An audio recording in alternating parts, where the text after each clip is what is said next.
Vamos a orar para empezar. Señor y Padre, te damos gracias por permitirnos estar aquí una vez más para estudiar tu palabra. Y te pedimos que tú puedas tomar control de nuestra mente, nuestro corazón, para que podamos entender y comprender hoy lo que vamos a estudiar. Ayúdanos, Señor, a que tu palabra nos pueda iluminar nuestra mente, nuestro corazón, y que estas verdades que vamos a estar aprendiendo hoy sobre ti nos haga reflexionar y nos haga ver cuán importante es vivir para ti, vivir como tu pueblo, vivir en santidad y cómo vivir en este mundo caído, Señor, esperando tu regreso. Ayúdanos, Señor, te lo pedimos en el nombre de Jesús. Amén y amén. Hermanos, hoy vamos a estudiar tres libros del Antiguo Testamento. Esdras, Nehemías y Esther. Estos tres libros históricos, Esdras y Nehemías, nos cuenta acerca del regreso del pueblo judío del exilio, así como Dios lo había prometido, ¿verdad? Vemos el cumplimiento de esa promesa de parte de Dios con su pueblo, que vemos en Daniel, cómo él oró. En el capítulo 9, ya a punto, cuando el pueblo ya estaba saliendo del exilio, y vemos que en Jeremías Dios dijo que después de 70 años, de 7 semanas, ellos iban a ser liberados. Y así mismo fue, hermanos. Dios ha sido fiel a su promesa y sigue siendo fiel, y eso es lo que vamos a aprender hoy con estos libros. Por eso que debemos prestar atención a lo que, a medida que vamos desarrollando la clase. Pero pareciera que todo ya estaba bien con el pueblo judío. Ya estaban saliendo del exilio, ya terminó el exilio para ellos, ahora estaban volviendo a Jerusalén. Eso es lo que nos muestra estos libros, pero a medida que vamos estudiando vamos a ver que faltaba algo no estaba bien. En el regreso del pueblo ya no era igual como antes. Y las cosas simplemente no parecía tan gloriosa así como predijeron los profetas. No era tanto así. Por ejemplo, las preguntas que vamos a responder, ¿dónde están? Por ejemplo, en Isaías nosotros vemos que Dios promete a su pueblo un cielo nuevo y una tierra nueva, en Isaías 61. ¿Y dónde está esa tierra nueva y el cielo nuevo? No había en el regreso, el pueblo no encontró eso en su regreso a Jerusalén. Y otra pregunta, ¿por qué el pueblo no tiene los nuevos corazones que el Señor prometió en Ezequiel, por ejemplo? ¿Por qué todavía no había nuevos corazones en ellos? ¿Y dónde está el glorioso y magnífico templo que vio Ezequiel, por ejemplo? Donde Ezequiel vio un templo magnífico, donde ese templo no se comparaba con el templo que construyó Salomón. ¿Dónde está ese templo? Y además, ¿por qué no todos han regresado? Han regresado los judíos, pero no todos. Eso vamos a ver en el libro de Esther, que un remanente, que el pueblo de Dios seguía, una buena cantidad de los judíos seguía todavía en el exilio. Y el pueblo que vamos a ver en ese libro todavía está en un país extranjero. De eso nos habla el libro de Esther, pero el libro de Esdras y Nehemías nos va a decir, o sea, nos cuenta la historia después ya del regreso del exilio, pero Esther está todavía en el exilio. Entonces, después del exilio algunas cosas no se cumplieron todavía, o sea, muchas promesas de Dios aún no se han cumplido. Y ese es el problema que vamos a encontrar en estos libros, que promesas que Dios hizo que no se cumplieron. Y nosotros también, como cristianos, estamos en esa situación. Dios cumplió algunas promesas para nosotros. Ya vino el Mesías, pero estamos todavía en un exilio espiritual. Estamos todavía en el mundo. El Señor nos ha prometido casas, ¿verdad? Una casa celestial donde vamos a morar eternamente con Él. Muchas promesas todavía nosotros estamos esperando. De la misma manera, el pueblo de Israel estaba esperando todavía la venida del Mesías. Ahora nosotros ya vino el Mesías, pero hay todavía cosas que nosotros estamos esperando, que estamos esperanzados de que un día el Señor va a culminar todo esto. Entonces también nos encontramos en una... o sea, el desafío que tenemos es cómo debemos vivir en este tiempo de intermedio, donde se cumplió una parte de la profecía, una parte de las promesas de Dios para con nosotros, pero hay todavía promesas que estamos esperando. ¿Y cómo podemos vivir nosotros? ¿Cómo debemos vivir como creyente, como cristiano en este intermedio? Por eso Pedro dice que somos extranjeros y peregrinos, pero ¿cómo vivimos eso? ¿Verdad? Y vemos como ejemplo de cómo el remanente, el pueblo de Dios, eran valientes de resistir a las tentaciones del pueblo de Babilonia, a su costumbre, a su comida. Ellos dijeron tajantemente, ellos dijeron no, con todas las convicciones. Ellos dijeron no, nosotros no te vamos a adorar. Entonces eso nos muestra cómo nosotros como creyentes debemos vivir como hijos de Dios. Entonces, Esdras, Nehemías, el contexto. Comenzamos con Esdras y luego vamos a estudiar Esther al final.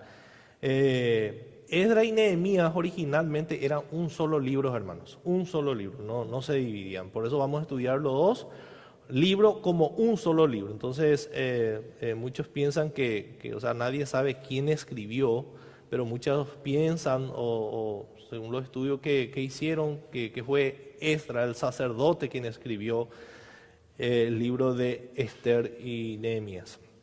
Entonces la historia registra en Esdras, Nehemías, empieza desde el momento en que los judíos comenzaron a regresar a Jerusalén. De ahí empieza la historia en el año en el año 538 antes de Cristo. Y Esdras nos da el contexto histórico para comenzar nuestro estudio. Miren, abran su Biblia en Esdras, capítulo 1, versículo 1 al 4. Y vamos a leer para que podamos entrar en el contexto y entender el libro de Esdras. Y dice Esdras, capítulo 1, versículo 1 al 4. En el primer año de Ciro, rey de Persia, para que se cumpliese la palabra de Jehová por boca de Jeremías, despertó Jehová el espíritu de Ciro, el rey de Persia. Subrayen esa palabra, despertó Jehová el espíritu. Es muy importante, hermano. El cual hizo pregonar de palabra y también por escrito por todo su reino, diciendo: así ha dicho Ciro, el rey de Persia: Jehová, el Dios de los cielos, me ha dado todos los reinos de la tierra y me ha mandado que le edifique casa en Jerusalén, que está en Judá. Quien haya entre vosotros de su pueblo, sea Dios con él, y suba a Jerusalén que está en Judá, y edifique la casa a Jehová, Dios de Israel, la cual está en Jerusalén, y a todo el que haya quedado en cualquier lugar donde more, ayúdenle los hombres de su lugar con plata, oro, bienes y ganados, además de ofrendas voluntarias para la casa de Dios, la cual está en Jerusalén. O sea, los judíos están regresando a casa y es un momento de emoción y de esperanza, hermano, para el pueblo de Dios. Fíjense cómo Dios toca el corazón de un rey impío, hermano. Por eso en otros pasajes Dios le llama a Ciro como su siervo. Ciro, mi siervo, dice. O sea, en realidad no solamente nosotros somos los siervos de Dios, los hijos de Dios, sino todos, hermanos, todas sus criaturas son sus siervos. Entonces Dios puede usar a cualquiera. en ese sentido. Y él dice que Ciro, un pagano que llevó a su pueblo al exilio, dice, ahora Dios tocó el corazón de este rey y empieza a obrar a favor del pueblo de Dios y diciéndole, Jehová me ha dicho que yo le edifique casa a él. O sea, yo voy a liberar a su pueblo. Eso es lo que está diciendo, y esto ya estaba profetizado. Esto está escrito también en el Salmo 126. El Salmo 126, 1 dice, cuando Jehová hiciere volver la cautividad de Sión, seremos como los que sueñan, dice. Entonces nuestra boca se llenará de risa. Imagínense, hermano, después de 70 años el pueblo ha sido liberado y está regresando a Jerusalén, y no solamente van a regresar y termina ahí, no, ellos van a volver a edificar templo y Dios iba a proveer todas las herramientas que ellos necesitan para volver a adorar a su Dios. O sea, ¿qué significaba a su pueblo esa liberación? Volver a adorar a Dios, volver, es que Dios estaba diciendo, mi promesa sigue en pie, o sea, mi promesa no ha terminado. Que Dios iba a cumplir su promesa. Entonces Jehová dice, hiciere volver la cautividad de Sión, seremos como los que sueñan. Entonces nuestra boca se llenará de risa y nuestra lengua de alabanza. Entonces dirán entre las naciones, grandes cosas ha hecho Jehová con esto. Grandes cosas ha hecho Jehová con nosotros. Estaremos alegres. El contexto redentor es claro, o sea, de Esdras. Esto nos habla, hermano, de la fidelidad de Dios. Cuando nosotros leemos estos libros, no tenemos que leer como historia de Israel, sino como la historia de Dios, del Dios Todopoderoso, obrando en gran manera. Entonces, cuando leemos, por ejemplo, que Dios toca el corazón de un rey impío, vemos el poder que tiene Dios a favor de su pueblo. Que Dios puede tocar el corazón de cualquiera, puede mover montañas, Él puede cambiar las circunstancias así. El Señor es dueño de la historia y de eso nos habla Esdras, la fidelidad de Dios. Después de que ellos pasaron momentos difíciles en el exilio, con esto se le recuerda al pueblo que Dios sigue siendo fiel a sus promesas. El pueblo judío vuelve, hermanos, a la vida. De la muerte vuelven a la vida. Y el pacto mosaico está establecido. El Señor ha sido fiel. Entonces solo que el nuevo pacto aún no está ahí. Ellos tenían que mirar todavía hacia el futuro. El reino de Dios todavía estaba en el futuro. Ese regreso a Jerusalén no iba a ser la nueva tierra y el cielo nuevo. Tenían que esperar todavía, no era. Entonces la enseñanza de todo esto, hermano, que la nación posexílica es simplemente un modelo terrenal del gran trabajo de Dios que está por venir. O sea, que Dios tiene un remanente, esa liberación. Que él, ¿se acuerdan ustedes que Jeremías dijo 7 semanas? 7 semanas el pueblo de Dios va a estar en Babilonia, y esto representa 70 años, pero después el Señor dice 77, había otros 7. ¿Qué significa eso? Que el problema de Israel no iba a terminar con el regreso del exilio, apenas estaba empezando. Que cuando venga Cristo iba a terminar el verdadero problema, porque el verdadero problema no es el exilio terrenal, sino el exilio espiritual. Y eso era lo que el pueblo tenía que ver, ese exilio espiritual, lo que le tenía que atormentar verdaderamente. Entonces el problema no terminaba, sino era un trabajo que Dios estaba haciendo apuntando a algo mayor, a una liberación total. Entonces, cuando Dios le saca a Judá, el remanente que fue llevado al exilio, es una muestra de que Dios va a rescatar a ese remanente, a su pueblo del exilio verdadero, que es el exilio espiritual. Entonces vamos a resumir Esdras y Nehemías de esta manera. Ahí en su libro está el tema principal de estos libros, que Dios está renovando el pacto al restaurar a su pueblo. Está restaurando el pacto, está restaurando el templo, la adoración verdadera y Jerusalén, porque el Señor ha prometido esto. Pero no es el final y no cumple todas las grandes profecías. Por tanto, su pueblo todavía mira hacia el futuro. El pueblo tenía que mirar todavía al futuro, no era la culminación de la historia del pueblo de Dios. Entonces el regreso del exilio fue algo emocionante, hermano, pero no era lo que se esperaba. Más adelante vamos a ver eso, que no era lo que ellos esperaban. Estamos de regreso, pero no en los cielos nuevos y en la tierra nueva de donde habla Isaías. Ellos pensaron que iba a ser así, pero no era así. ¿Por qué? ¿Por qué, hermanos? Porque el exilio espiritual aún continúa. El problema verdadero era el corazón, no el exilio terrenal. Dios tenía que cambiar el corazón de su pueblo para que el pueblo pueda adorarle en espíritu y en verdad. Entonces, pasando en Daniel, los 70 años han terminado. Así que el exilio físico, con ese 70 años significa que el exilio físico ya ha terminado. Pero los 77 hasta que llega el Mesías apenas han comenzado. Y el exilio espiritual continúa. Iba a terminar con la llegada del Mesías. Entonces vamos a estudiar algunos textos cruciales de Esdras. Y el primer punto que vamos a estudiar, Dios toma la iniciativa y el pueblo responde. El pueblo responde. Entonces lo que estos versículos resaltan, el versículo de Esdras, capítulo 1, versículos 5 al 6. Vamos a leer, hermanos. Esdras,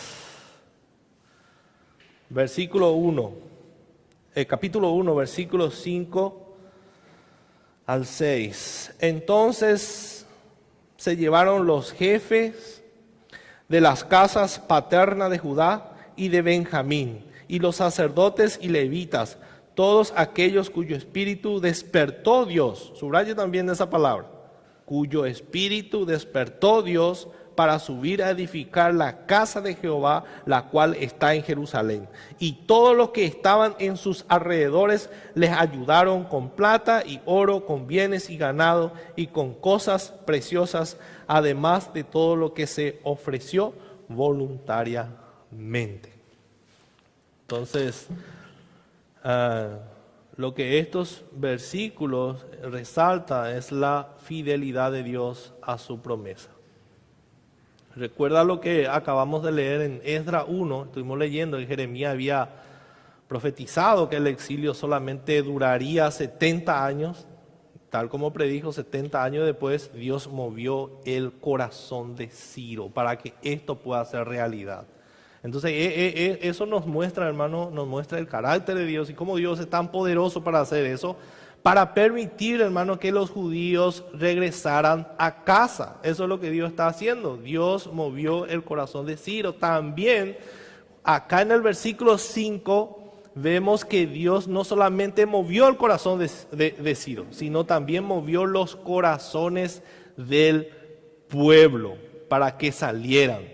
Fíjense lo que dice: entonces se levantaron los jefes de las casas paternas de Judá y de Benjamín, los sacerdotes y levitas, todos cuyo espíritu despertó Dios. Dios fue el que hizo para que su pueblo quiera salir del exilio. Dios mismo despertó. Y eso es lo que Dios hace, hermano, con todos nosotros, para que hoy podamos nosotros estar sentados aquí adorando a nuestro Dios y estudiando su palabra, para que podamos querer, o para que nos inclinemos hacia la cosa espiritual. Dios ha despertado nuestros corazones. Él ha abierto nuestra mente para que podamos entender las maravillas de su ley. Dios ha sido fiel y por eso, hermanos, tenemos que darle gracias a Dios por esas obras maravillosas en nosotros. Y el pueblo regresa.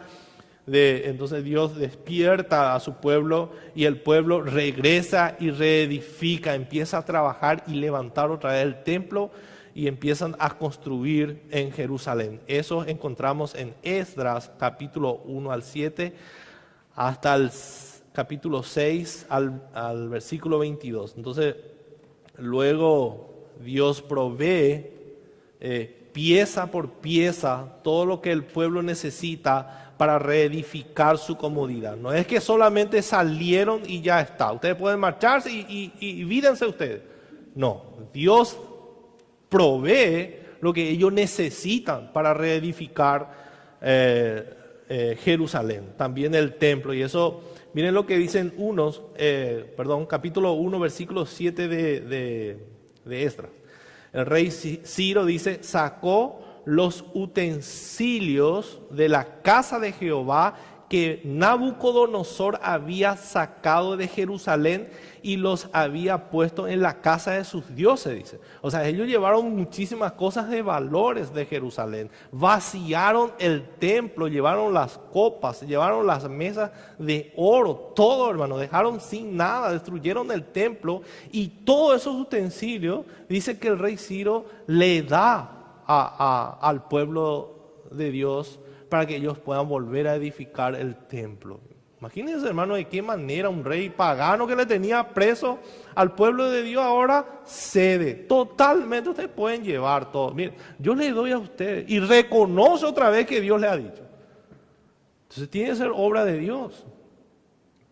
Dios mismo hizo eso y esto incluía, hermano, altar de oro, mesa de oro, candelabros de oro, las copas de oro y los enormes pilares de bronce, los soportes y los lavabos tan grandes que no podían pesarse.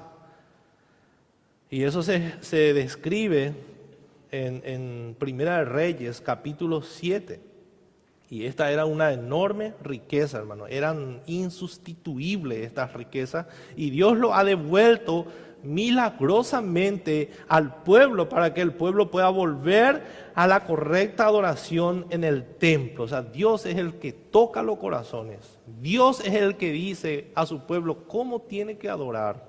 Dios es el que nos provee las herramientas para adorarle correctamente. Eso es lo que Dios estaba haciendo con su pueblo. Ahora vamos a conocer a un personaje que es Zorobabel. Zorobabel es el que dirige la primera oleada. Zorobabel se va con el primer grupo que sale como jefe. Entonces, en el capítulo 2, versículo 2, vemos a un hombre llamado Zorobabel. Zorobabel significa plantado en Babilonia. Eso significa Zorobabel. El nombre de Zorobabel significa plantado en Babilonia. Entonces, lo que llama la atención acerca de este personaje, hermano, es que pertenece al linaje real de David. O sea, Dios le había prometido a David que tendría un descendiente que reinaría sobre el pueblo de Dios para siempre. Pero al final de Segunda de Reyes vimos al único rey descendiente de David ser llevado como prisionero a Babilonia, que es Joaquín. Entonces, al ver a este hombre que está llevando al pueblo de Dios de regreso a la tierra prometida, eso significa, hermano, que Dios todavía está comprometido con sus promesas del pacto. Entonces, y no solamente Dios provee vasos o candelabros de oro, no solamente eso, sino necesitaban también sacerdotes. ¿Cómo iban a ofrecer sacrificios sin sacerdotes? Y ahí vemos en el capítulo en el versículo 2 de Esdras a Jesúa, que también podemos traducir como Josué.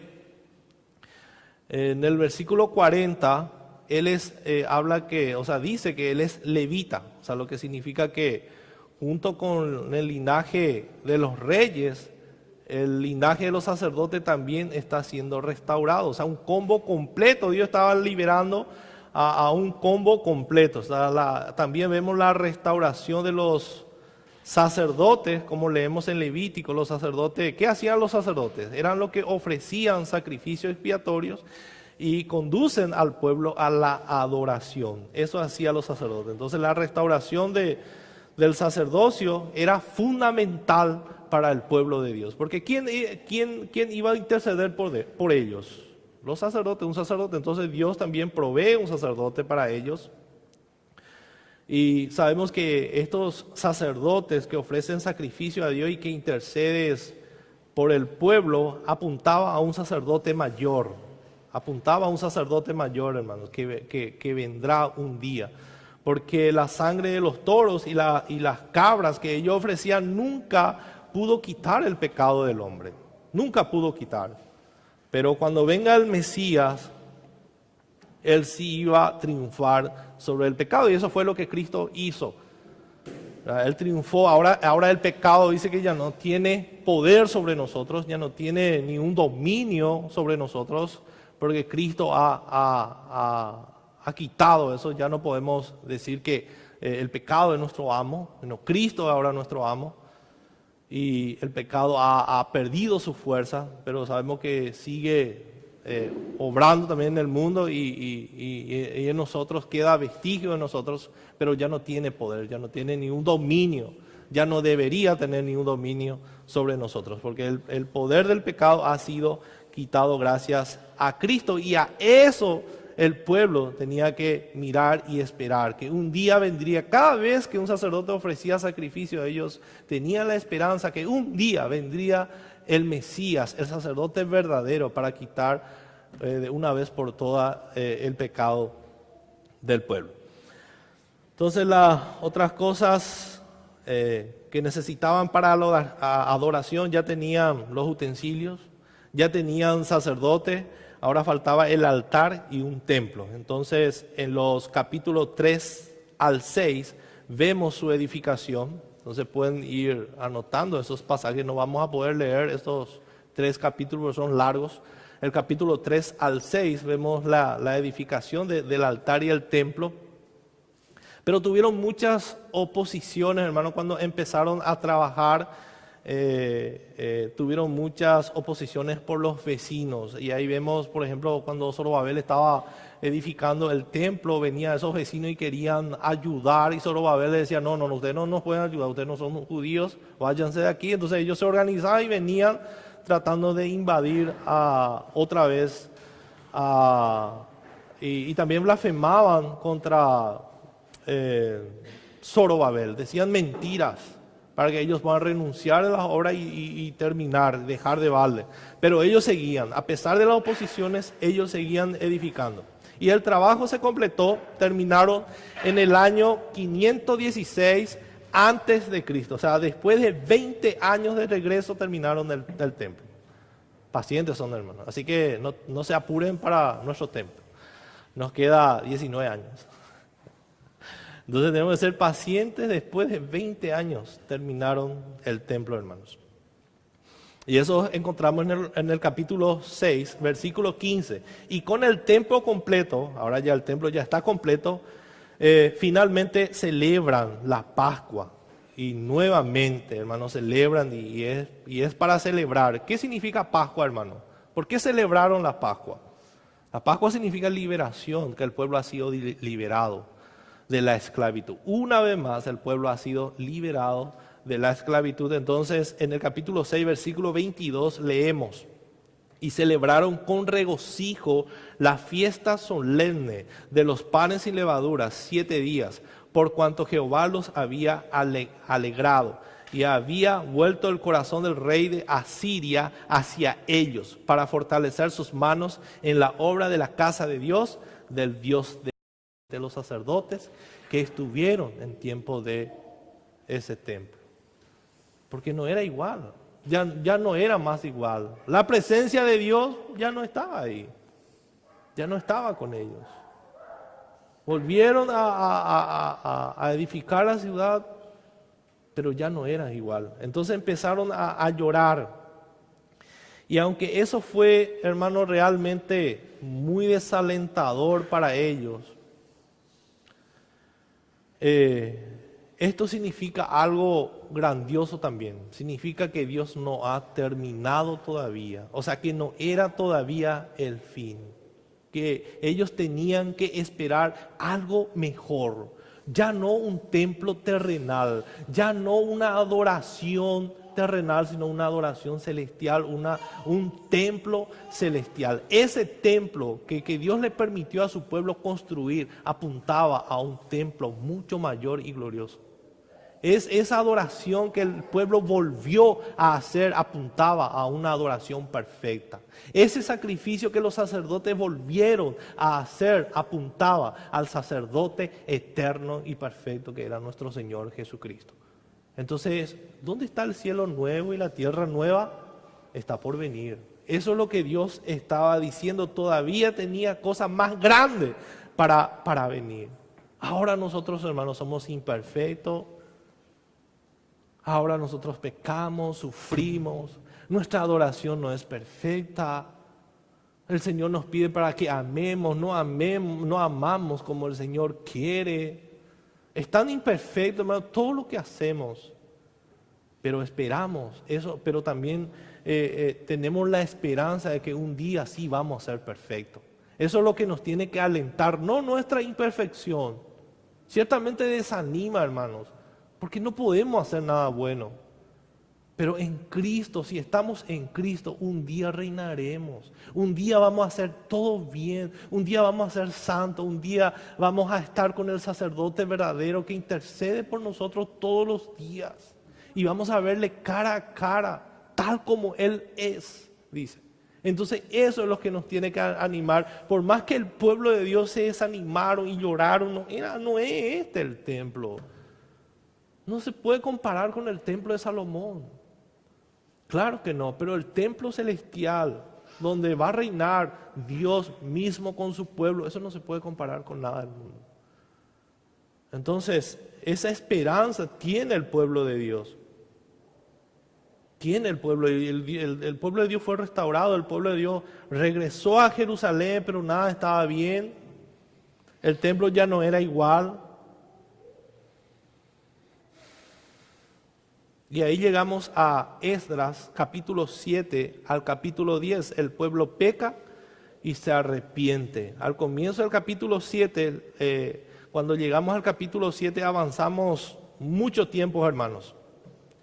Ahora estamos en el año 458, casi 60 años después que el templo ha sido terminado. Ahora viene Esdras. El sacerdote Esdras, el otro era Zorobabel. Zorobabel vino, construyó el templo, ahora viene Esdras. Sale con otro grupo de judíos. La segunda oleada, sale otro grupo. Y aquí el sacerdote Esdras dirige una segunda oleada del exilio que regresa a Jerusalén. Y miren lo que dice en Esdras, capítulo 7. Capítulo 7. 9 al 10, la mano bondadosa de Dios estaba sobre él. ¿Sobre quién? Sobre Esdras. Ya que Esdras había dedicado su corazón a estudiar la ley del Señor y a predicarla y a enseñar sus estatutos y ordenanzas en Israel. Aquí podemos aprender algo tremendo de este capítulo. ¿Qué es lo que resalta, hermano? ¿Qué es lo que vemos aquí? Primeramente cuando dice que la mano bondadosa de Dios estaba sobre él, ya que Esdras había dedicado su corazón a estudiar la ley del Señor y a predicarla y a enseñar sus estatutos y ordenanzas en Israel. Entonces, aprendemos una gran lección de Esdras. Dice, él estudia primeramente, predispone su corazón a estudiar la ley de Dios. Y no solamente estudia, sino aplica, para aplicar a su vida y después para enseñar. Algo tremendo, hermano. Entonces, él no estudiaba solamente para predicar, como muchos hoy en día de repente pueden hacer, que solamente anhela conocimiento, mucho conocimiento, porque eso le da una autoridad o en la iglesia o una posición para que le ponga en un lugar de autoridad. Pero lo más importante, hermanos, para nosotros no es solamente estudiar, sino estudiar para aplicar. No podemos enseñar lo que no aplicamos. Entonces eso es lo que Esdras hizo. Él estudia y cumple la palabra del Señor antes de enseñarla. Pero ahora vamos a ver el pecado del pueblo. Pero cuando Esdras regresa a la tierra, se da cuenta de que muchos judíos se han casado, hermanos, nuevamente con las naciones paganas vecinas. Y miren y es un pecado grave, eso es lo que observa Esdras, un pecado grave, y leemos en el capítulo 9 de Esdras, versículo 1 al 2, dice: el pueblo de Israel y los sacerdotes y levitas no se han separado de los pueblos de las tierras, de los cananeos, heteos, fereceos, jebuseos, amonitas, moabitas, egipcios y amorreos, y hacen conforme a sus abominaciones, porque han tomado de las hijas de ellos para sí y para sus hijos, y el linaje santo ha sido mezclado. Subrayen esa palabra: linaje santo ha sido mezclado con los pueblos de la tierra, y la mano de los príncipes y los gobernadores ha sido la primera en cometer ese pecado. Linaje santo. Ahí está la diferencia, hermanos, entre un hijo de Dios y los paganos. Dice linaje santo, o sea, literalmente esa palabra linaje es simiente. Eso es lo que significa simiente. Entonces, ¿se acuerdan ustedes en la promesa de Dios en Génesis 3:15 de que levantará un simiente para aplastar la cabeza de la serpiente? Entonces Israel era el portador de esa promesa del simiente. De ellos tenían que salir. ¿Y qué iba a pasar si se mezclaban, hermanos, con los paganos? ¿Por qué Dios no le permite a Israel que se mezcle con los paganos? Porque la simiente corría el riesgo de perder. La promesa se podía perder. Entonces ellos tenían totalmente prohibido mezclarse con los paganos. Pero justamente eso es lo que Israel hace.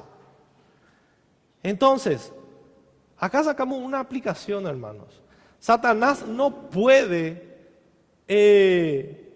destruir la obra de Dios, pero va a tratar de toda la forma para destruir la obra de Dios. Pero no puede. Entonces, ¿qué hace? Corrompe. Y de eso tenemos que tener cuidado, mis hermanos. No podemos perder nuestra salvación. Satanás no puede hacer eso, no tiene ningún poder, pero sí puede corrompernos. Sí podemos ser corrompidos si no tenemos cuidado.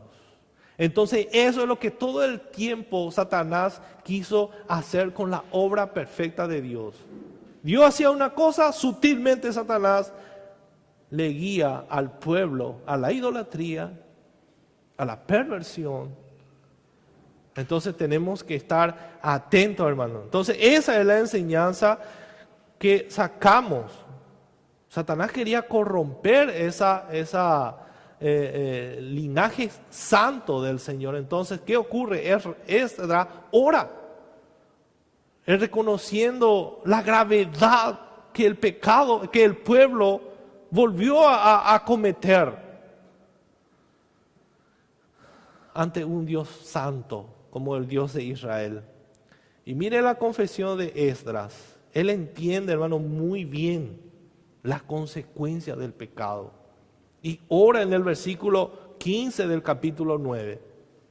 Dice: oh Jehová, Dios de Israel, tú eres justo, puesto que hemos quedado un remanente que ha escapado, como en este día. Henos aquí delante de ti en nuestros delitos, porque no es posible estar en tu presencia a causa de esto. El pecado, dice Esdras, nos separa de la comunión de Dios. Tal vez no vamos a perder nuestra salvación, pero ¿qué es lo que hace Satanás? Nos quita el gozo. Al apartarnos de Dios por causa del pecado, que nadie puede tener comunión con Dios, nos quita el gozo. Y no podemos estar, dice Esdras, por causa de nuestros pecados, en la presencia de Dios. Entonces el objetivo de Satanás, él sabe que no puede destruir al pueblo de Dios, pero te quiere llevar, te quiere apartar de la presencia de Dios, y eso consigue a través del pecado. Eso es lo que Esdras estaba diciendo aquí. Él estaba pidiendo a Dios perdón porque él sabe, y además acá dice que hemos quedado un remanente que ha escapado. 70 años estuvieron y no aprendieron. No aprendieron, hermano. Y en el capítulo 10, el pueblo se arrepiente. El pueblo se arrepiente, hermanos. Y acá entramos en una parte donde hay mucho dolor por causa del pecado.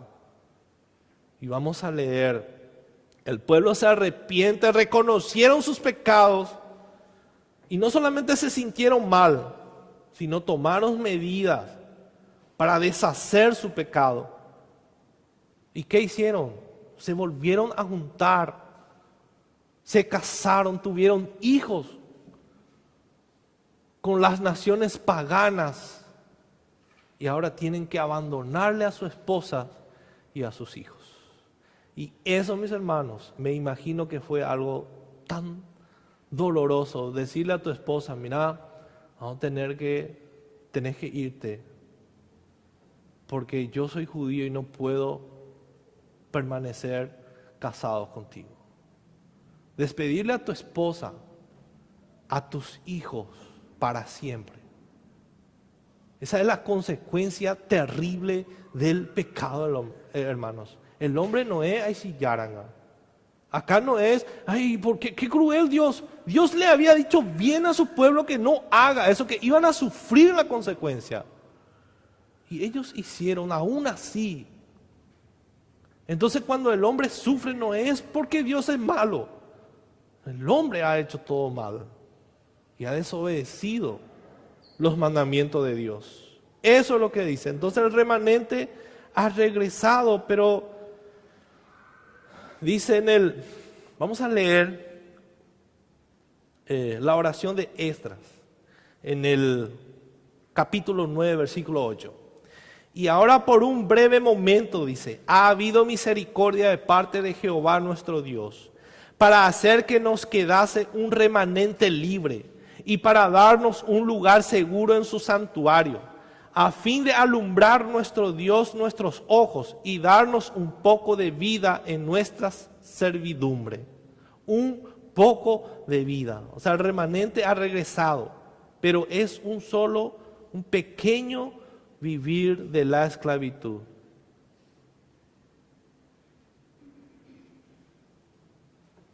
El pueblo vuelve a pecar.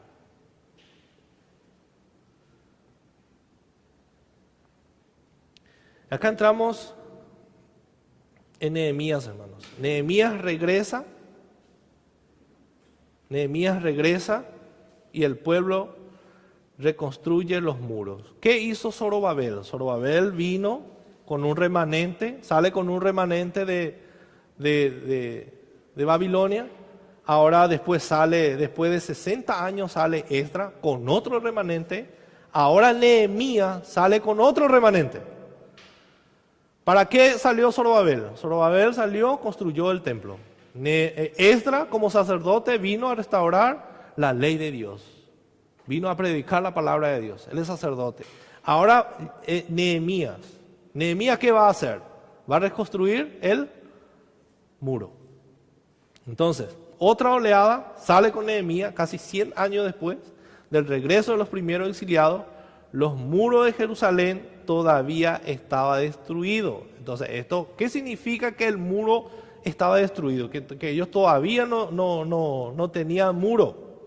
Que el linaje de David y la adoración liderada por los sacerdotes sigue siendo vulnerables ante los enemigos de Israel. Ellos estaban sin el muro, sin protección significa eso. Estaban sin protección y eso le preocupó a Nehemías. Y no solamente le preocupó, cuando Nehemías se enteró de eso, él empezó a llorar, dice.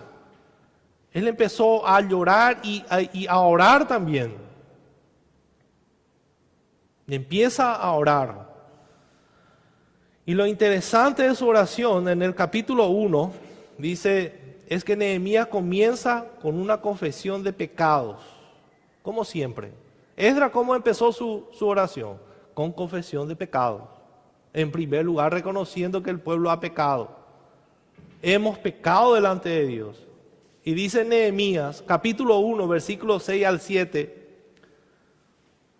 Capítulo 1, versículos 6 al 7. Sí, yo y la casa de mi padre hemos pecado. Sí, yo y la casa de mi padre hemos pecado. En extremo nos hemos corrompido contra ti y nos hemos guardado y no hemos guardado los mandamientos, estatutos y preceptos que diste a Moisés tu siervo. O sea, ¿de qué se estaba acordando acá en este pasaje Nehemías? Deuteronomio capítulo 27. Todos los mandamientos de Dios ellos tenían que guardar, pero no lo hicieron. De eso estaba recordando. Y en los versículos 10 y 11, el objetivo final de la oración, miren, Nehemías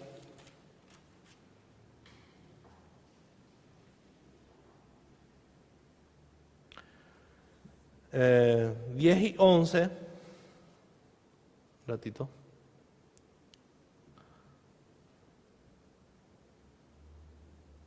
Capítulo 1, dice, ellos pues son tus siervos y tu pueblo, los cuales redimiste con tu gran poder y con tu mano poderosa. Te ruego, oh Jehová, esté ahora atento tu oído a la oración de tu siervo y a la oración de tus siervos, quienes desean reverenciar tu nombre. Concede ahora buen éxito a tu siervo y dale gracia delante de aquel varón, porque yo servía de copero al rey. O sea, él estaba orando para hallar gracia delante del rey, para que le libere, para que se vaya y levante el muro. Pero ¿para qué él quería hacer eso? Eso es lo que tenemos que, dice, para reverenciar tu nombre. O sea, Nehemías quería hacer eso para la gloria de Dios. ¿Y qué nos enseña eso, hermanos? ¿Cómo debe ser nuestra oración? ¿Cuáles deberían ser las peticiones para Dios? Todos aquellos que le va a glorificar a Él. De eso nos está diciendo. Y el capítulo 2 de Nehemías viaja a Jerusalén. De eso nos habla el capítulo 2. Cuando llega, convence al pueblo para reedificar los muros. Y dice algo interesante en el capítulo 2, versículo 20. Miren lo que dice. El Dios de los cielos, dice, Él nos prosperará y nosotros sus siervos nos levantaremos y edificaremos. ¿Notaron algo interesante en esa oración, hermanos? El Dios de los cielos, el Todopoderoso, dueño de todas las cosas, Él nos va a prosperar. Él nos va a dar las herramientas que debemos usar para hacer el muro. Él nos va a dar. ¿Y quién tiene que hacer? Ellos tenían que levantarse, agarrar esas herramientas y manos a las obras. Dios provee los recursos. Y ahí vemos, hermanos, la soberanía de Dios y la responsabilidad del hombre. Nosotros muchas veces le pedimos tantas cosas a Dios, pero no somos capaces de agarrar los recursos que el Señor nos ha dado para poner manos a las obras. Señor, yo quiero ser más espiritual. Señor, yo quiero ser hombre tremendo, quiero volver. Pero ¿qué tengo que hacer? El Señor ya nos ha dado los recursos. Nos ha dado su palabra. Entonces, si yo quiero ser un hombre sabio, tengo que agarrar y si yo quiero conocerle más, quiero conocerte más, Señor. Y bueno, y agarrar mi palabra y leer. Y ahí me vas a conocer. Señor, yo quiero aprender a orar. ¿Y qué estamos haciendo los miércoles? Orando. Son los recursos que el Señor nos ha dado, hermanos. Pero nosotros tenemos que levantarnos y agarrar esos recursos y poner manos a las obras. Eso es lo que estaba diciendo Nehemías. El Dios de los cielos, Él nos prosperará. y nosotros sus siervos nos levantaremos y edificaremos. Entonces, usar los medios de gracia que el Señor nos ha dado, esa es nuestra responsabilidad. No solamente pedirle a Dios. Entonces, una vez más, vemos también que Nehemías tuvo oposición. Tuvo oposición. Todos los que salieron, primero salió Zorobabel, tuvo oposición. Después salió Esdras, tuvo oposición. Después salió Nehemías, también tuvo oposición. Empezaron a construir el templo y empezaron a burlarse de él. Empezaban a emprender una obra tremenda, hermanos, de volver a edificar el muro. No era poca cosa. Eso pueden leer en el capítulo 4, versículo 1 al 3. ¿Y qué nos enseña eso, hermanos? Cuando nosotros, desde hoy yo voy a empezar a serle fiel a Dios. Voy a poner manos a la obra. Voy a estudiar su palabra. Vas a encontrar oposición. Pero tenemos que perseverar y ser fieles. A pesar de esas oposiciones, a pesar de todos los problemas que tuvieron, ¿cómo construyeron el muro? Un lado su espada, otro lado ladrillo.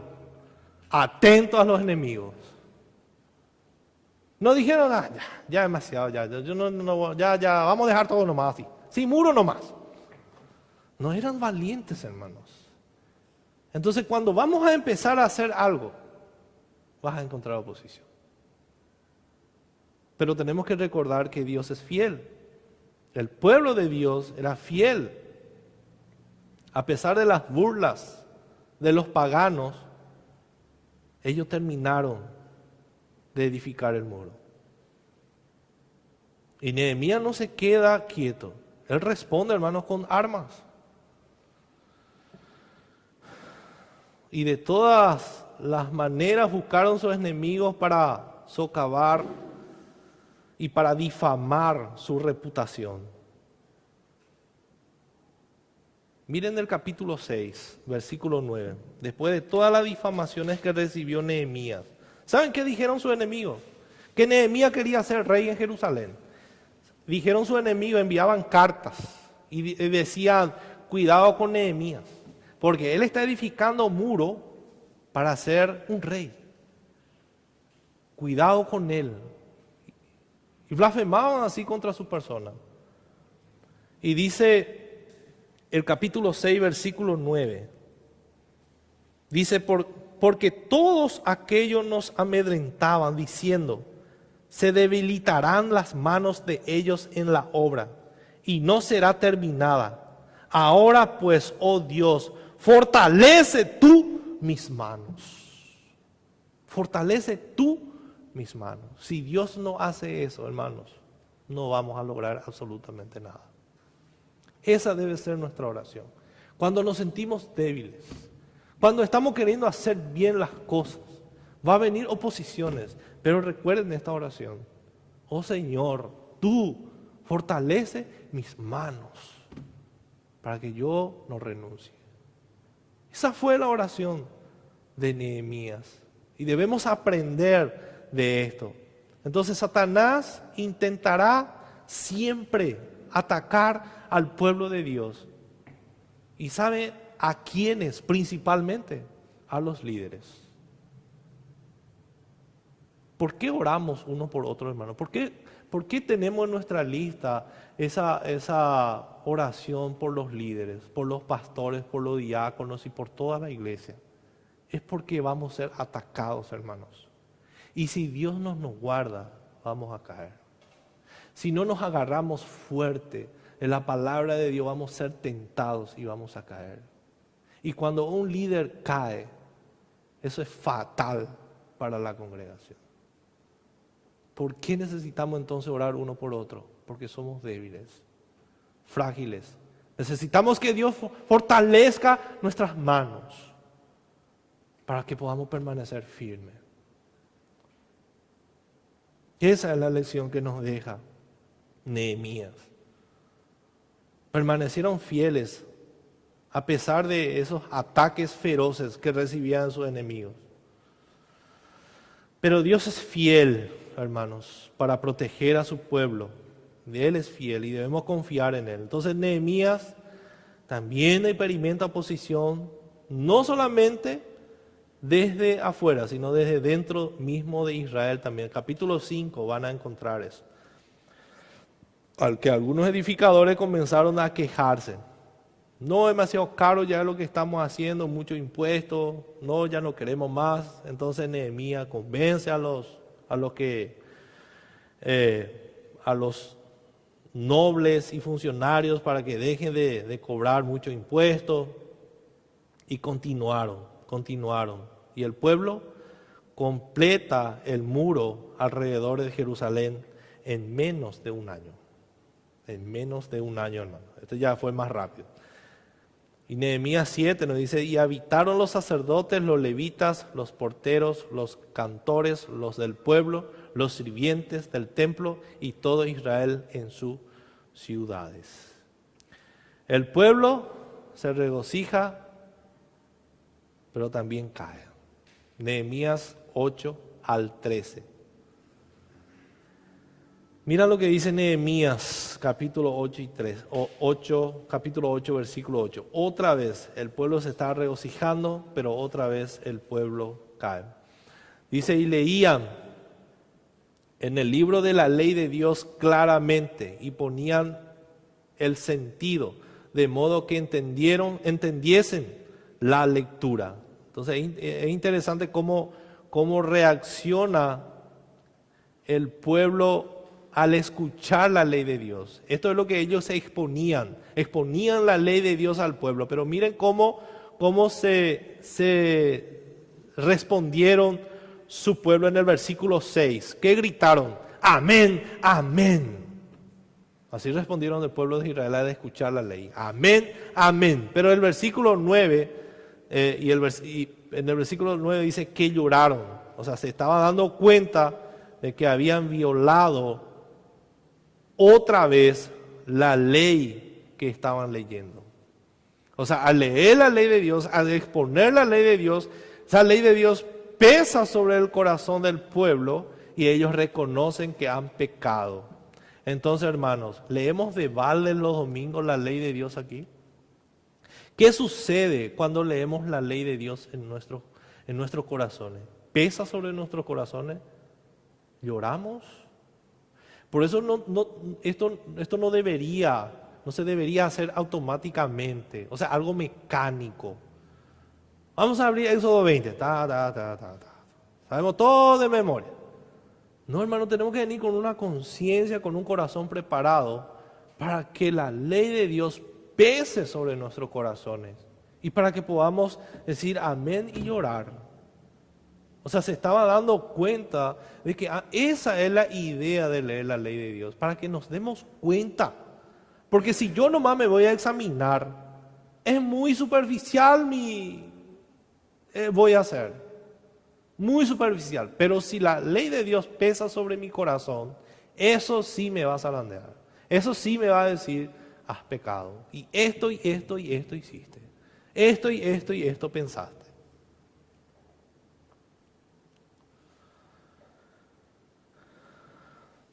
Pero los sacerdotes dijeron al pueblo que no lloraran. No lloren, está bien, lloren por sus pecados, pero hay una esperanza. Nosotros también pesa la ley de Dios, pero no nos quedamos, ¿verdad que no nos quedamos con ese pesar y así salimos? Ya no hay esperanza para nosotros. Dice la Biblia que si nos arrepentimos, Él es fiel y justo para perdonarnos. Eso produce otra vez en nosotros un gozo. Por eso cantamos otra vez en un himno con todo nuestro corazón, dándole gracias a Dios por su Hijo Jesucristo.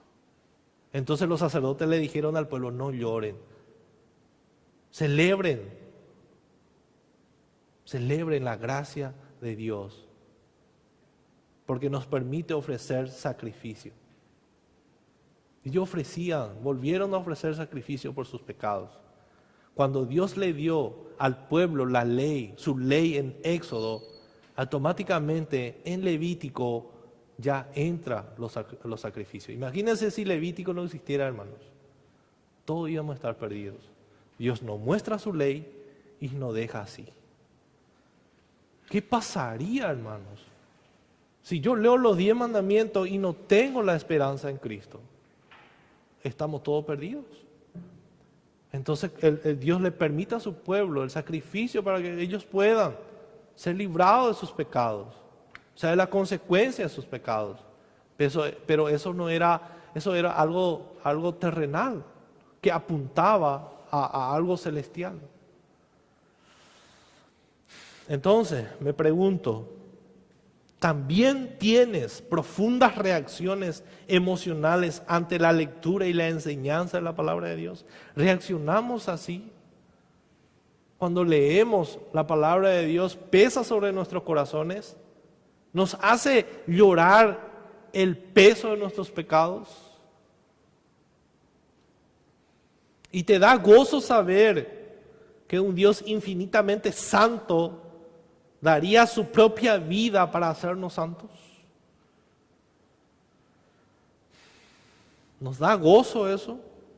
¿Me regocijo en eso? Que Dios nos ayude, hermanos.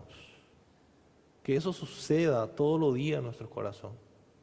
Que el Señor nos confronte, que el Señor pueda examinar nuestro corazón con su palabra. Que tengamos presente esa esperanza. Como dice Pablo, miserable de mí, es un clamor de alguien que lucha intensamente en su interior con sus pecados. Miserable de mí, ¿quién me librará? ¿Quién me librará de este cuerpo de muerte? Pero dice, gracias doy a Cristo. Que el Señor nos ayude.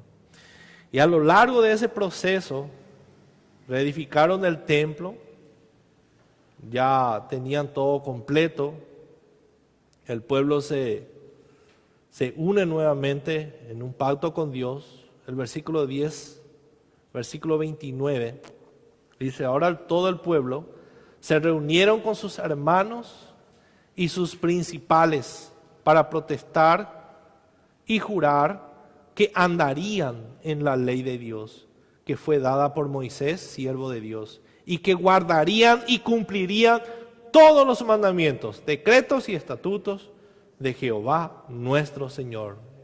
El pueblo está en la tierra, el linaje de David vive, los sacerdotes están haciendo sacrificio en el altar, el templo es reedificado, los muros alrededor de Jerusalén están seguros, la ley se lee y explica públicamente, obligándolo a honrar públicamente a Mardoqueo.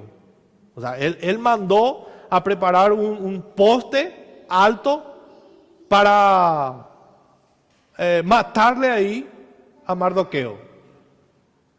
Ahora Amán es llamado, o sea, Mardoqueo lo que iba a hacer era hacerle recorrer a Amán, ¿verdad?, por toda la ciudad. Y ahora Amán es el que le hace recorrer a Mardoqueo sobre el caballo. Y de esa manera le humilla a Amán, el rey. Y cuando el complot de Amán es frustrado, él es ejecutado. Entonces esa es la historia. Y vamos a ver la enseñanza, hermano. Dios juzgará. Dios juzgará. Primero Dios trae juicio sobre los malvados. De eso tenemos que estar seguros, hermano. Nadie va a salir con la suya. ¿Quién era el villano malvado ahí? Era Amán. Es culpable de orgullo, arrogancia, intento de asesinato, intento de genocidio. Y lo peor de todo, lo que hizo a Amán fue que se levantó contra el pueblo de Dios. Y no solamente eso, sino contra Dios mismo. Cuando uno se levanta contra el pueblo de Dios o contra los creyentes, se levanta contra Dios mismo. O sea, acarrea juicio para su vida. Acarrea juicio. Y eso fue lo que hizo Amán. O sea, su mal no es simplemente ser egoísta. se dirige deliberadamente e intencionalmente contra el pueblo de Dios y los propósitos de Dios. Entonces, Amán es un arquetipo de los enemigos de Dios. ¿Y qué es lo que hace el enemigo de Dios? Siempre actúa contra el propósito de Dios. Eso es lo que quiere destruir Satanás. Pero eso no va a ser posible. Entonces, vemos en la historia que en la providencia de Dios, todos los planes de Amán se volvieron contra él. Amán, ¿qué quiso hacer? Amán quería humillar a Mardoqueo, pero el rey obliga a Amán a honrar a Mardoqueo en público. Al revés. Dios gira la historia. Amán quiere asesinar a Mardoqueo al colgarlo en una horca, pero el rey ejecuta a Amán colgándolo en esa misma horca. Amán quiere eliminar a los judíos de todo el imperio. En cambio, Dios usa la ocasión para permitir que los judíos no solo se defiendan a sí mismos, sino que también triunfen sobre sus enemigos. Ya que el rey no pudo revertir su orden de matar a todos los judíos, porque eso sí o sí se tenía que cumplir, porque ya salió el decreto. Entonces, ¿qué hizo el rey? Sacó otro decreto y le dice a los judíos: defiéndanse ustedes. Y yo le voy a dar espada a ustedes y también soldados para que ustedes puedan defenderse. Ya que el decreto no puede atajar. Ya salió el decreto que todos los judíos tenían que morir. Pero ya que el rey entiende que Amán era el que tramaba todo eso para su beneficio, como ya no pudo atajar, dice al pueblo judío: defiéndanse ustedes. Yo voy a sacar un decreto que cualquiera que quiera matarle a un judío, el judío puede defenderse. Y yo le voy a proveer armas. Entonces, de esa manera vemos, hermanos, la mano de Dios claramente tocando también el corazón de Asuero. En Esther, en el capítulo 9, versículo 2, dice: los judíos se reunieron en sus ciudades, en todas las provincias del rey Asuero, para descargar su mano sobre los que habían procurado su mal. Y nadie lo pudo resistir, dice, porque el temor de ellos había caído sobre todos los pueblos. Nadie pudo resistir. O sea, le mataron a todos aquellos que querían levantarse contra los judíos. Entonces, Dios, hermanos, una aplicación para nosotros. Dios juzga a los malvados. Dios juzga a los malvados. Entonces, nosotros los cristianos deberíamos tener paz cuando vienen las pruebas en nuestras vidas. ¿Por qué? Convencidos debemos estar que Dios hará justicia. Por eso nosotros no tenemos que vengarnos, hermanos. Eso no es del cristiano. El cristiano tiene que descansar en Dios. Dios pagará a cada uno conforme a su obra. Él no va a dejar que su pueblo sufra sin darle su recompensa a los malvados. Entonces, el punto B: Dios trabaja en medio de la circunstancia. Observa cómo Mardoqueo persuade a Esther de rescatar a su pueblo de esta sentencia de muerte. Y pregunta a Mardoqueo, miren en el capítulo 4, versículo 14. Dice, no sabían qué iban a hacer. No sabían qué iban a hacer, y Mardoqueo le dice a su prima Esther, en el capítulo 4, versículo 14: ¿y quién sabe si para esta hora has llegado al reino? ¿Quién sabe si justamente ahora vos llegaste al reino? ¿Y quién sabe si no era para esto? Decile. Entonces, eso es lo que Mardoqueo cree, que hay un propósito para que Esther se convierta en reina. Hay un propósito en esto. Hermano, todo lo que nos sucede en la vida, en las circunstancias, en el medio de las circunstancias donde nos encontramos, hay un propósito. Hay un propósito, hermanos. La cosa no sucede por suceder.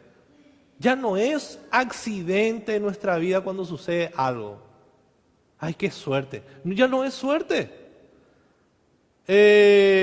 Y esta circunstancia O sea, no sucede por casualidad la cosa. No es así en el reino de Dios. Todo tiene un propósito. Y eso es lo que le estaba diciendo. Ese principio, hermano, es lo que nos lleva a decir que el libro de Esther es 100% es la palabra de Dios. Porque vemos claramente el propósito de Dios. O sea, eso es lo que Mardoqueo está diciendo a su prima. Y esta es la oportunidad que se presenta. De esta manera Dios le iba a ayudar a su pueblo, a través de la reina Esther. Y miren lo que dice Esther, con tanta valentía, hermanos, en el versículo 16 del capítulo 9.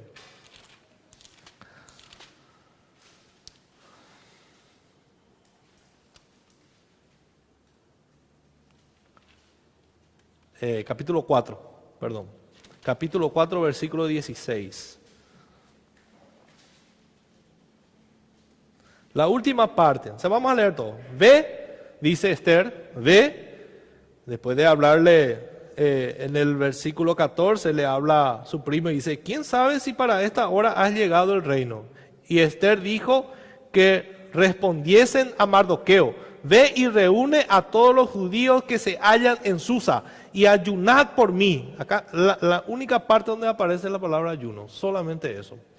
Dice, por mí, y no comáis ni bebáis en 3 días, noche y día. Yo también con mis doncellas ayunaré igualmente, y entonces entraré al rey, aunque no sea conforme a la ley, y si perezco, que perezca. Si me muero me voy a morir, pero voy a hacer. Porque ella sabía, si entraba la presencia del rey, ella podía morir. Si perezco, que perezca. Con toda convicción, hermanos. Entonces debemos estar seguros de que Dios va a obrar, a pesar que muchas veces no vemos la mano de Dios. Dios usa instrumentos terrenales, hermanos, como las acciones de las personas. Inconscientemente uno decide hacer algo, puede ser movido por Dios. Dios usa personas, situaciones, acontecimientos, todo de manera muy natural, muy discreta. Muy discreta. Entonces, lo que nosotros tenemos que estar seguros, hermano, que Dios estará obrando. Entonces, Mardoqueo le está diciendo a Esther que debe entender que ella y su reinado podrían ser el instrumento por el cual Dios lograría su propósito. Y sin duda, Dios no necesita de nosotros, hermanos, pero sí Él usa personas, Él usa situaciones y circunstancias. Eso es lo que está diciendo Mardoqueo a su prima. Y eso fue lo que Dios hizo. Ese era el propósito. Usar a esas 2 personas para liberar a su pueblo. Y Él ha decidido usar las personas de Esther y también a nosotros. ¿De qué manera Dios nos está usando, hermanos, ahora mismo? ¿Cuál es el propósito principal de Dios para nosotros, a cada uno de nosotros? ¿Qué es lo que tenemos que estar haciendo en este tiempo? Predicar su palabra. Esa es la primera responsabilidad que tenemos, hermanos. Dios quiere usar nuestra vida para difundir su palabra. Y todos nosotros, de todos nosotros. Pero Dios te puede usar para algo más. Para algo más. Y Mardoqueo, como le dice a su prima, tú podrías ser ese instrumento ahora mismo, en las manos de Dios. No sabemos lo que Dios está haciendo con nuestra vida, hermanos. Pero Dios sí está usando.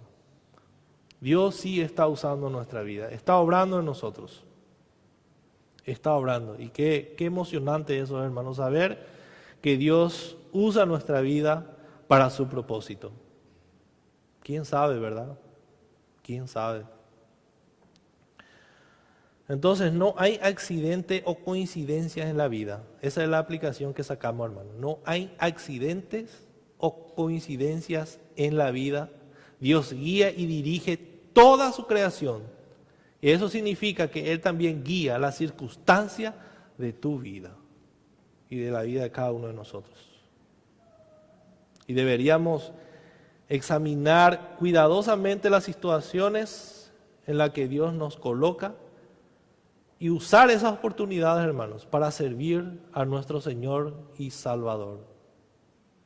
¿Quién sabe lo que Dios hará con nosotros? ¿Quién sabe? Por último, Dios salvará a su pueblo. Dios protege celosamente a su pueblo. Ese es el tema teológico de Esther. Dios protege celosamente a su pueblo. Y este es un tema principal de toda la Biblia, hermanos. Y es claramente el objetivo de este pequeño relato de Esther. No siempre es claro al momento cómo Dios está trabajando y cómo terminarán las cosas. Pero sí podemos estar seguros de que el Señor un día nos libertará para siempre y va a llevar adelante su plan de redención. De eso sí, nadie se va a oponer a eso. Él va a terminar. Por eso Pablo dice, la obra que Él empezó va a terminar. Y de eso debemos confiar y vivir con Él. Entonces, ¿qué nos llevamos de estos 3 libros acerca de vivir en este tiempo intermedio, hermanos? Cuando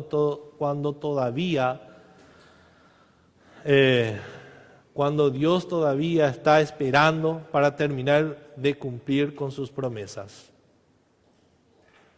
¿Qué aprendemos, hermanos? Que tenemos que confiar en que Dios está trabajando, incluso cuando no podamos verlo. Y como vimos en Esther, nuestro trabajo como hijo de Dios es ser fieles a las oportunidades que tenemos en la vida. Y todo debería ser, hermanos, todas las cosas que hacemos debería ser para la gloria del Señor. Y siempre confiar en Dios y nunca en nosotros mismos, a pesar de nuestras circunstancias. Confiar en Dios, aunque no veamos su mano, aunque no entendamos lo que está pasando. ¿Por qué confiar en Dios? Todo tiene un propósito. Amén. Y con esto terminamos, hermanos. Oramos. Señor, te damos gracias por esta oportunidad de poder entender. Gracias, Señor, por tu revelación. Gracias por ayudarnos a entender estas verdades tan importantes para nosotros. Tú eres celoso, Señor, de tu pueblo. Y esperamos mucho, algo mejor que esto, Señor. Todavía no ha terminado. La obra que empezaste un día tú la terminarás, Señor. Este no es el paraíso. Este no es el reino que nosotros esperamos. Nosotros esperamos un reino celestial, la nueva Jerusalén, donde reina la justicia y la verdad, donde tú mismo estarás con tu pueblo. Ese reino estamos esperando, Señor. Un templo celestial. Ayúdanos a perseverar mientras esperamos, a vivir conforme a tu voluntad y guardar tus mandamientos. Vivir como hijos tuyos, Señor. Ayúdanos, Señor, a confiar en ti, a pesar de las circunstancias. Pueden ser dolorosas, oscuras, pero como dice en el Salmo 23, Jehová es nuestro pastor. Nada nos faltará, Señor, nada nos falta en realidad. Gracias, Señor, por ser nuestro Dios eternamente y para siempre.